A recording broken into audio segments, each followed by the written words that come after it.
Hey guys, Aaron Cybertron saying here, and today I am back with another episode of Road to Rank where I climb the online VGC 15 ladder. Today I'm using the same team as yesterday's episode with Charizard Y, Landorus T, Thundurus, Bisharp, Sylvia, and Hariyama.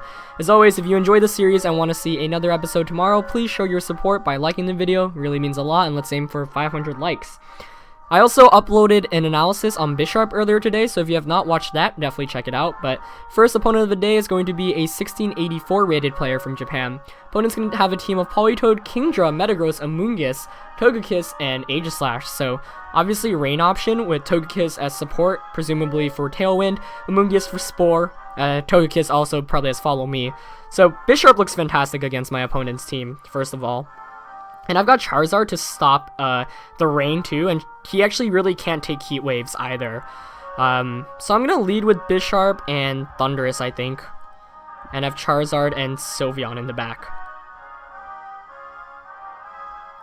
The question is whether I want to go with Sylveon or Landorus. I actually like Landorus a fair amount as well. Decisions.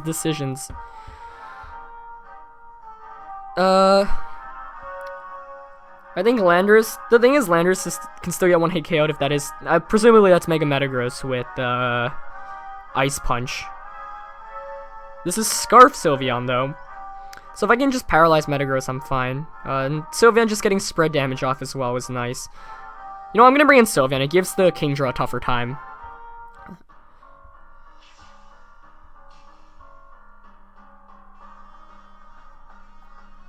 But yeah, I'm going to go with Thundurus and Bisharp, mainly because that covers my bases against everything he's got.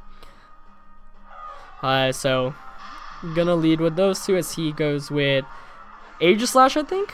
Oh no, it's Politoed Kingdra. Same beginning character as Aegislash. Which is not a terrible matchup. I'm thinking maybe I should have led with Charizard just to prevent the rain basically from coming up at all, but it's fine. I think I'm just gonna protect and T-Bolt the Thundurus this first turn to try to put it in Sucker Punch KO range, since I am pretty... Oh, first of all, Amoonguss comes in, okay, as he protects with Kingdra, so smart play on his end there.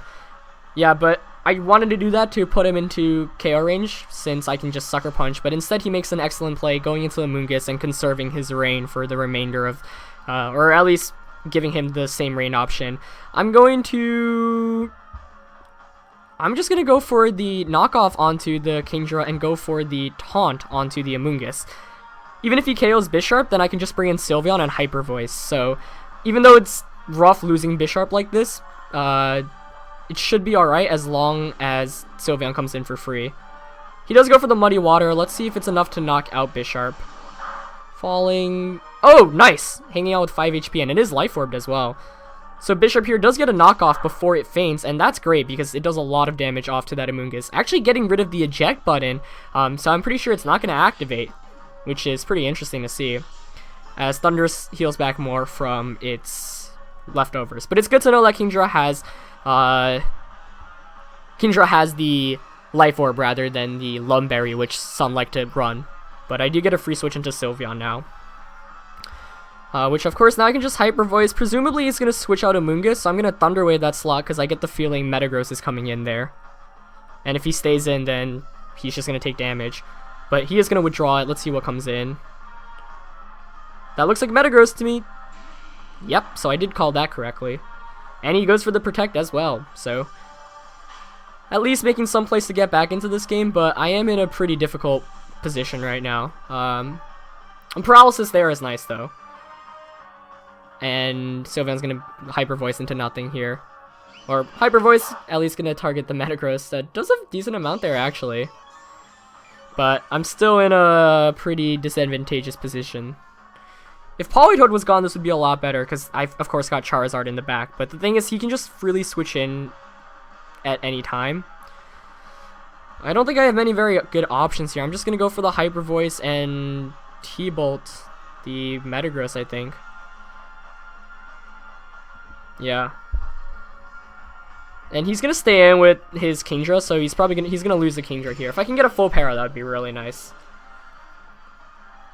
we'll see. Oh, wow, I do get a full para, but it looks like he went for the Protector with Metagross instead. He is going to get the Muddy Water off with Kingdra. Shouldn't KO. Yeah, nice.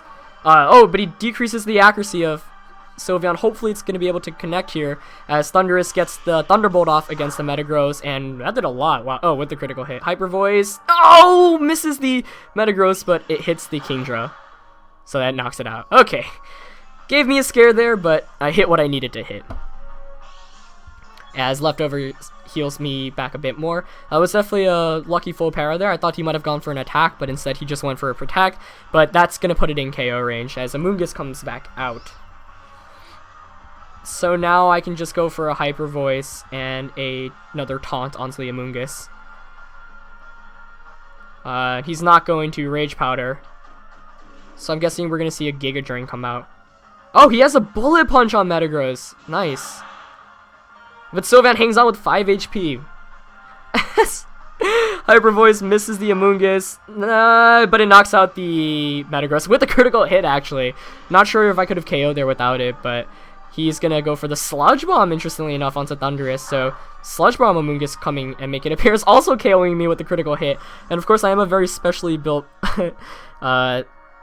Thundurus, so both of us trading crits there to pick up KOs. Not sure if the one on Metagross mattered, since it did do a fair amount when it switched in, but we'll see. But now I can just bring in Charizard, set up the Sun. He's got Drizzle, but of course Charizard now can Mega Evolve, and I can just Hyper Voice and Heat Wave. Oops. And there's not much my opponent can really do at this point in the game, but I do need to hit my attack at least. The question is whether he's got Perish Song on Politoed, because sometimes Politoed do carry Perish Song. But even if he does, he'd have to get basically a triple Protect. There's really not much he can do because, and the reason why I Heat Waved here is basically I know I'm guaranteed a KO on the Amoonguss. So you know, you pick up KOs whenever you can if you know you can get it. And I am going to be able to reduce the super effectiveness of the water type attacks from Politoed, as it does go for Protect, so that's what I thought he might have gone for. Hopefully Heat Wave hits here. It does, yep. So I'm going to knock out Amoonguss, and now it's Sylveon and Charizard against a Politoed. Not much Politoed can really do against that, as Hyper Voice goes into the Protect. And now I can just Hyper Voice and Solar Beam for the game. But that was a pretty intense battle. As my opponent just forfeits, not going to bother. And I do take a pretty quick Game 1 win, 2-1, but definitely had some luck here and there. Bisharp hanging out with 5 HP in the beginning was fortunate because it allowed me to do a lot of damage to the Amoonguss. Though I'm not sure if that really mattered, but the full para on Metagross helped out a lot, and then the Bullet Punch not KOing Sylveon as well. But definitely an exciting match. Sun versus Rain is always a pretty interesting matchup. So nice way to start off today's episode, and we are going to look for our second game of the day. My rating right now is currently wavering around 1700. I did drop a bit last night. I played a bunch of games at 2 in the morning because I decided that would be a good idea. Let me tell you, it was not a good idea. But my second opponent of the day is going to be Alex, 1667 from California. He's got a team of Garchomp, Metagross, Tyranitar, Gallade, Swampert, and the Excadrill. So first of all, I immediately noticed that his entire team is weak to Landorus's Earthquake, so I might be able to take advantage of that. He's also very physically oriented. Almost all those Pokemon tend to be physical type attackers. I'm going to lead with Landorus, and Charizard here helps out, but I like Landorus and Sylveon as a lead, actually. I'm going to have Bisharp in the back for sure, and it's between Charizard and Thundurus for the last one. Hariyama's actually not bad in this either, but the thing is I need a Levitator to get the Earthquakes off with Landorus. So I'm thinking Charizard. Thundurus really can't do much against this entire team, whereas Charizard can at least stop the Sandstorm from Tyranitar. But I'm really going to be relying on the other 3 members, Landorus, Sylveon, and Bisharp for this one. And those 3 can single-handedly knock out his entire team with super effective attacks. So the question is what Mega Evolutions he's got, because 5 of the 6 Pokemon he has the potential to be a Mega. So he's going to go with Tyranitar and Metagross against my Landorus and Sylveon lead. That's fine. as I get the Intimidate off. Not obviously going to affect Metagross, but he's got Air Balloon, which is definitely good to know, but I can just go for the EQ Hyper Voice, honestly. I would be knocking out my own Sylveon as a result, but I think that's worth it if I can pick up a double knockout here. And Sylveon shouldn't faint from an Earthquake regardless. He does go for a Protect with the Tyranitar, though. So let's see. Metagross doesn't Protect, though, so that's good. It means I'll be able to get this Earthquake off.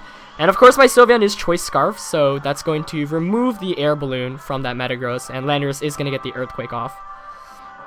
So that was a pretty aggressive play, I guess, but I wanted to knock out the Metagross, as it does pick up the KO there. And Sylveon still hangs around, so I'm going to get another turn to Hyper Voice, basically. So that's good. Tyranitar not Mega Evolving, though. Yeah, actually, if he were a Mega Evolution, it makes sense not to Mega Evolve, because I've got Charizard Y, so I still don't know what Mega he's got, but he brings in Swampert now. And that's good, because of course I've got the super effective Solar Beam from Charizard. So I'm thinking I can just Hyper Voice an Earthquake once again, because like I said, he doesn't have any good switch-ins to it. But the question is whether I want to conserve the Sylveon. Alternatively, I could switch out Landorus into Bisharp, which is what I'm tempted to go for. Get the Hyper Voice off, and then get a free switch into Landorus once again. You know what, I'm going to go for that play. I don't want to KO my Sylveon. So I'm going to play a bit safer, and that way I get another Intimidate. So Bisharp comes in. Tyranitar going for another Protect there. What is going on? Well, I guess my opponent maybe wanted me to knock out my own Sylveon there, but I'm not going to fall into that trap. So Sylveon just gets another Scarf Hyper Voice off. As, yeah, I mean, you can't really get back into the game by making passive plays like that, honestly. I'm going to try to knock out the Swampert now with a knockoff, and I'm just going to go for another Hyper Voice. But like I said, his team is just really weak to Landorus and Sylveon. So it is Mega Tyranitar, okay. Good to get confirmation there.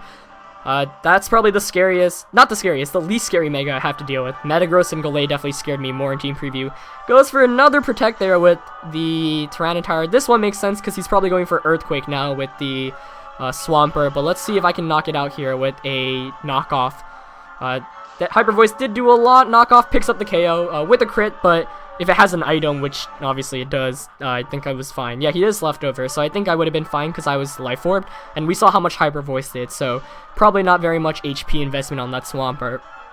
And so far he hasn't really done any damage, and oh, Garchomp as my opponent's last one. It's going to be trouble for my opponent since, obviously, you know, I've got Sylveon. Now I can just Iron Head, Tyranitar, and Hyper Voice. And of course this is Scarf Sylveon, so Scarf Sylveon really doing work in this match. And that's one reason why I wanted to try out Scarf, because so many times people expect the... Oh wow, it's even faster though with the Garchomp. So he goes for the Rock Slide there. So that's gotta be a Choice Scarf Garchomp coming out from my opponent there. As Bisharp actually flinches as well. Tyranitar going for an Aqua Tail. Okay. I do get my Landorus in for free. And that's going to intimidate him once again. So now I can just Protect Bisharp and Earthquake. And there isn't very much you can do against that. But yeah, like I was saying, I like Scarf Sylveon because it catches a lot of people off guard and it can outspeed things like Kangaskhan. I guess it's not Scarf Garchomp then. I should check my Sylveon's EVs then. Or its item, excuse me. Yeah, it's EVs and its item because it should be outspeeding Garchomp if it's Scarfed. Regardless, I pick up the KO here on Tyranitar, get a crit on Garchomp, but I can just Sucker Punch Garchomp this following turn. But this battle was a good indication for me to make sure I redo my Sylveon's EVs. Of course, I was running a bulkier variant earlier on, so, you know, I'm going to switch out here, but it doesn't matter. He's going to forfeit, and I'm going to be able to win the second game of the day 3-1. So, a lot of weather wars today. First game was against rain, second one was against sand, but this opponent just didn't have anything against Sylveon and Landorus T. Like I said, Earthquake hits his entire team for neutral or super effective damage. So for those that are wondering about team building in VGC 15, definitely make sure you have your ways to beat Garchomp / Landorus or just Earthquake in general. that's why most teams have 1 to 2 levitators / flying type Pokemon, so you can't just willingly spam Earthquake, and in this case it just kind of ran through. But yeah, it's a shorter episode for you guys today, but featuring a whole lot of Pokemon and a whole lot of weather, so I hope you enjoyed it. As always, leave a like if you did, and I'll see you next time. Peace.